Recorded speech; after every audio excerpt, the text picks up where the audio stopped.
Hashem, today's daf yomi is Menachos daf Chaf Beis, Menachos 22, and we're going to start on the bottom of Chaf Aleph Amud Beis 21b at the bottom at the first wide line. The Gemara was discussing the idea. Gemara was discussing the idea that the Kohanim, we know that it says that the Kohanim are allowed to use the salt. This was a stipulation of the Beis Din of the court that the Kohanim could use the salt, and the Gemara assumes that the purpose was that they were allowed to use the salt for their carbon. So the Gemara wants to understand, what does it mean when Shmuel says that when Shmuel says that the stipulation of the court was that they're allowed to use the salt for their carbon, does it mean for the eating of the carbon or for the salting of the carbon? The Gemara says, well, it obviously must be for the eating of the carbon, because if the regular Jews can use the salt for the carbon, of course the Kohanim can as well. And now the Gemara says, no, that's not a proof. On the first white line, no, that's not a proof. Just because the regular Jews can use the salt for their carbon doesn't mean the Kohanim can also. No, it's possible that you needed the stipulation of the court to allow the Kohanim to use the salt for their carbon as well, because this would be needed according to the position of Ben Bukhri, which we learned about in Mesechah Shkolim in the Mishnah. When it's Ben Bukhri, the Tanan, Amar Rabbi Yehuda, Hayid Ben Bukhri b'Yavne, then Ben Bukhri testified in Yavne, Kol Kohen Sheshokol Eino Chote. He says that the Kohanim were allowed to give the half shekel to the collection, the communal offering, meaning that they weren't required to, because he understood that the obligation to give was only on those who were included in the counting, and the Kohanim were not included in the count of Bnei Israel. So Amar Rabbi Yochanan Zakkai, but Rabbi Yochanan Zakkai says no. Lo ki ela kol kohen she'eno shokal chote. Any kohen who doesn't give the half shekel is sinning. Ela Kohanim dorsh mikra zela atzman, because the Kohanim tried to say we're not supposed to give for the half shekel, because it says kol minchas kohen kalil. It says any mincha, which is the Kohen's, has to be burnt, and you can't eat from it. And it's a Kohanim said, since we get to eat, since we are eating from the Omer and the Shtei Lechem and the Lechem Apanim, and since it's ours, how can we eat from it? And we know we're supposed to eat from it. So therefore, the Kohanim, Rabbi Yochanan Zakkai said, no, the Kohanim have to give. The Kohanim tried to give a drasha that they don't have to give, because how else are they going to be able to eat from the Omer and the Shtei Lechem? But anyway, according to Ben Bukhri, the Kohanim do not have to give. So the Gemara is going to get back to that point in a second. But according to Ben Bukhri, according to Ben Bukhri, since they're not obligated to give, if they actually bring it, aren't they sinning? Aren't they in the end bringing chulin into the courtyard of the temple? So the Gemara, and you're not allowed to bring the chulin into the courtyard if they're not obligated to bring the half shekel, and they bring it. It's like they're bringing chulin into the courtyard. So the Gemara says no. The Gemara says no. The Gemara answers that the moment they bring it in, they give it over to the community. So it's not theirs anymore. It's not chulin. But anyway, the Gemara says that he might have thought that when the Torah allowed according to Ben Bukhri, who says the Kohanim don't have to be partaking in the communal half shekel on top of 22a, you might have thought that when the Torah allowed Bnei Israel to use the salt for their carbon, the Islu Lishka, that's because they gave the money for the shkolim, and so from that money it's coming for the salt for their carbon. But the Kohanim, since they don't have to give for the shkolim, they wouldn't be allowed. The Kohanim the Lishka, but the Kohanim aren't part of that communal collection. Whoa. We might have thought the Torah didn't allow them. So therefore, we need the stipulation in the court to allow the Kohanim to use the salt for their carbon. The Gemara says the next concept, the eitzim, wood, according, which is obvious to the Tana and the Braisa, the Mishal Tzibor Mino, and that if you bring the wood, if you bring your carbon to the temple, that you don't have to bring your own wood, that you could take the communal wood and use it for your carbon. What's the source for that? This Gemara says it's obvious from the Brisa. The Tanya Yachol Omer, a person might have said, a person says, I have to bring an olah that Yavi ate to me till peso, Kederach maybe Nisachim till peso. I might think that just like he has to bring the wine from his house and the oil for the mincha from his house for his nesachim, that also he has to bring the eitzim. So just like he has to bring the nesachim of the carbon from his house. Says the wood that is on the fire that is on the altar. So to the wood and the fire, just like the altar is from the community, also the wood and the fire come from the community. This is the position of Divrei Rabbi Eliezer, Bar Rabbi Shimon. But Rabbi Eliezer ben Shmuel has a different source. Just like the altar is something that the community never, non-Kohen never used. Also, the wood and the fire you can use only if it was never used by the hedge. I mean, it has to come from the community. My beneo, what's the distinction between the two positions? Ike benaya, the distinction between them is chadati va chadati. That according to Rabbi Eliezer ben Shemua, who says that it cannot be something that was ever used by in the community. It has to be new wood. It cannot be old wood. So the Gemara says, 1 second. Vatikilo, you can't use old wood. It doesn't say in the verse, Vayomer Arvana el David, that Arvana said to David HaMelech, and what's the story over here? So we remind ourselves that this comes from that we had this. First of all, we had this discussion in Zvachim. We had the same exact text, but the story is that there was a plague amongst the people, and the prophet God said to David that he should build an altar in the field of Arvana Yevusi to stop the plague. And when David and his men came to him, Arvana said to the king that he should take whatever he wants without having to pay. Vayomer Arvana al David, and Arvana said to David, "Yikach v'yal Adoni HaMelech hatov, and I've taken, offer whatever you want. Rea bakar olah, you could take the cattle for an olah. V'amorigim uklei bakar leitzim, and for your fuel, use the morigim and the utensils, the klei bakar, the utensils for the bakar for the wood." So we see that he used utensils. The Gemara says no, they weren't used; they were new. He had made them into morigim, but they still had never been used before.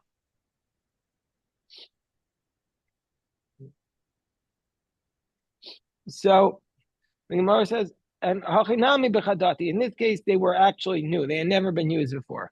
What are these morigim? My morigim, amar ula mita shel tarbol. It's a bed of tarbol. Well, what is that? My mita shel tarbol. Amar Yehuda, it's a iza de korkasa. It's basically a very heavy wooden board that's filled with spikes, and they used to thresh the crops. Basically, they would put it on the crops, and then they would tie it to the oxen, and then the oxen would drag it over the crops. The dasha by the shtai, and as a result of this, they would be able to thresh the crops. Amar Rav Yosef, my kara.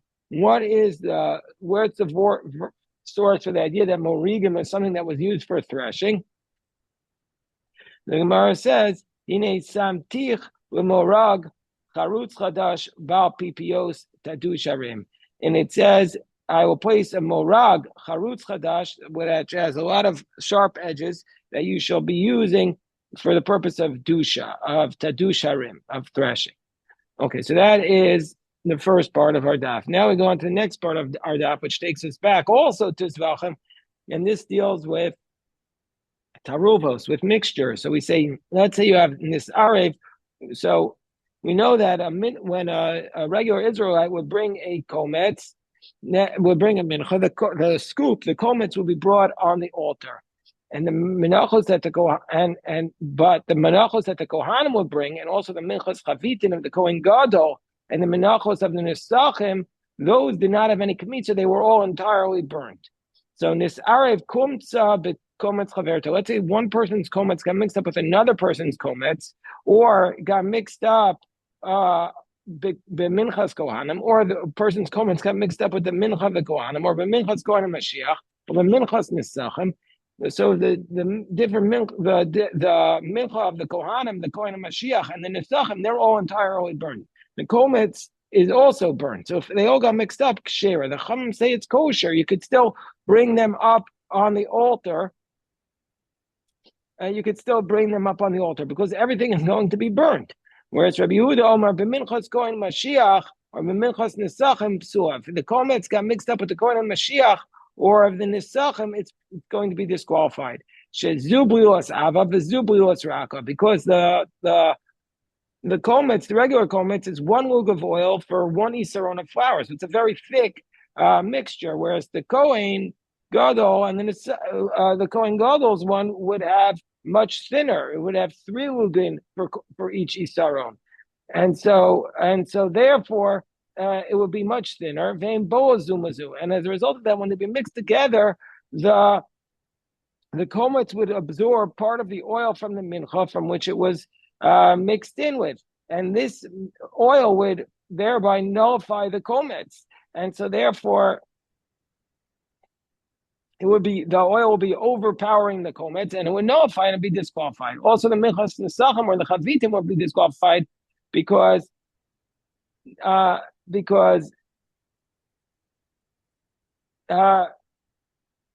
oil would become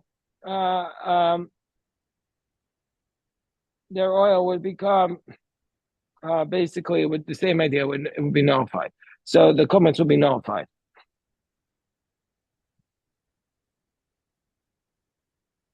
Hold on 1 second.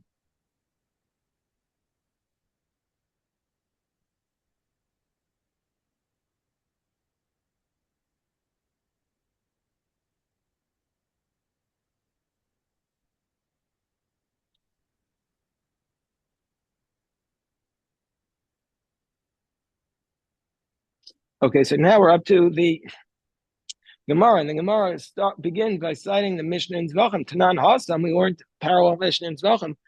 Dam shenasar v'mayim. If you have the blood of an animal of kachim that got mixed up with water, im yeshbo maris dam. If it has the appearance of dam, if it still has the appearance of dam, it's going to be kosher. Nisar v'yayin. If it has the appearance of wine, then roano so ki'ilu humayim. Excuse me, nisar v'yayin. If it got mixed up with wine, roano so ki'ilu humayim. We look at the wine as if it would be water. And then if it would be water, if it would still have the appearance of water, it's kosher. Otherwise, it would be disqualified. Nisar v'dam mehemo v'dam chaya. Let's say the blood of the carbon got mixed up with the blood of another animal or the blood of a behemo or a chaya. And then rono soki and we look at the other blood as though if it would be water, would it still be recognizable as blood? And if so, it's kosher. Whereas Rabbi Yehuda says, no, ein dam mivatal dam. Rabbi Yehuda says the one blood cannot nullify the other blood. And so therefore, no matter how much blood was mixed in with the other blood, the carbon would still be kosher. And therefore, Rabbi Yehuda's other position, min b'mino, is not nullified, and you could still sprinkle the blood. Rabbi Yochanan, the Rabbanan's position is min b'mino, 2 like substances can be nullified. And Rabbi Yehuda says 2 like substances do not nullify the other one. They both expound the same verse. What's the verse? It says about the service of Yom Kippur.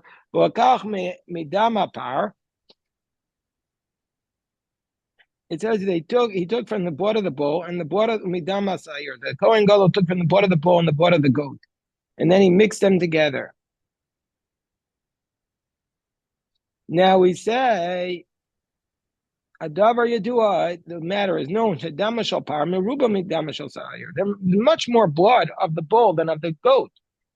And so therefore, and we still say that it retains its status as the blood of the goat. Rabbanan Savri, so Rabbanan say, what do we learn from here?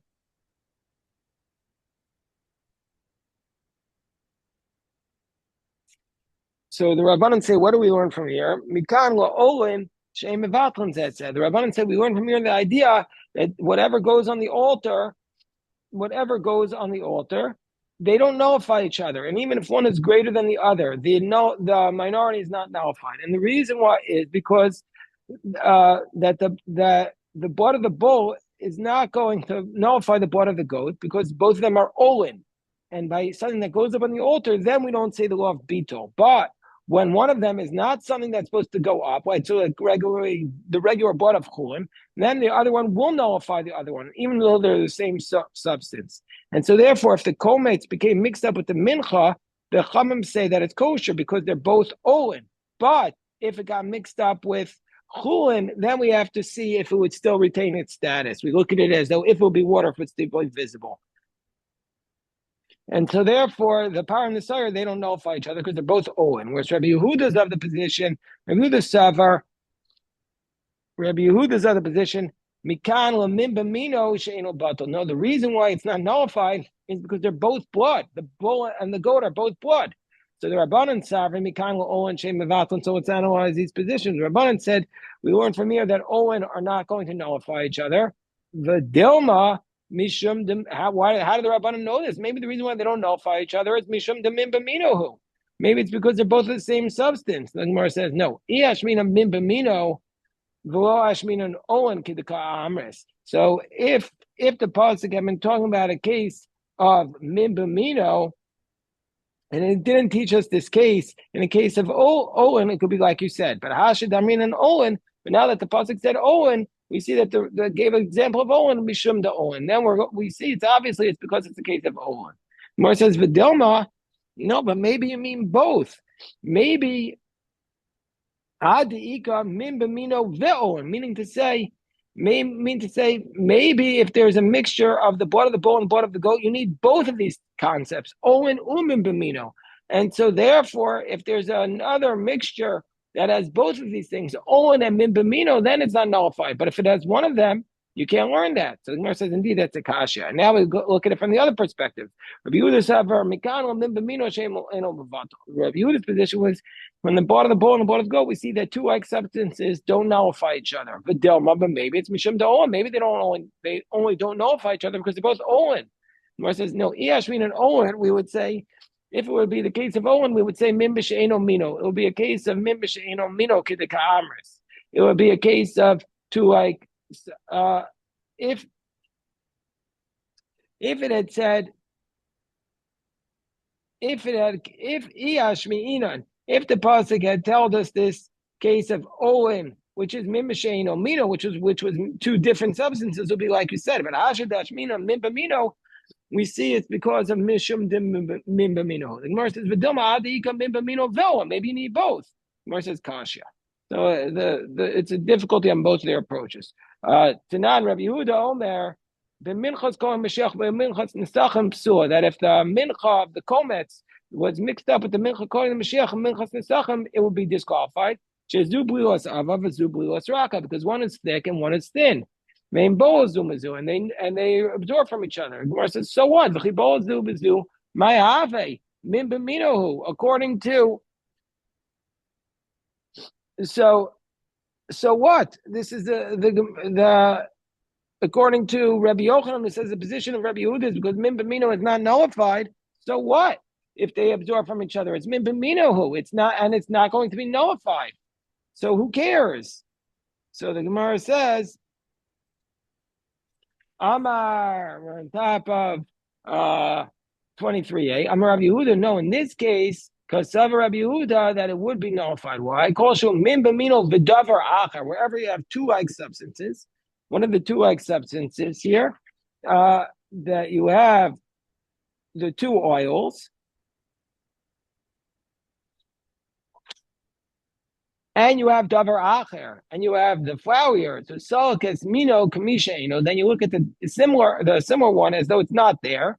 Mishaino mino rabba of mevatel, and then the oil will nullify the flour. Look at Rashi. Rashi says salikas mino shemen de kometz. You look at the oil of the kometz mishum nadava that was brought as voluntary kamisha eno. V'nimtza solta shel kometz rabba shemen anivabo, and then the flour of the kometz will nullify the oil that was absorbed in it, i.e., the oil of the minchas kohanim, and it would be nullifying it, and therefore that would be what Rabbi Yehuda's logic is. Okay,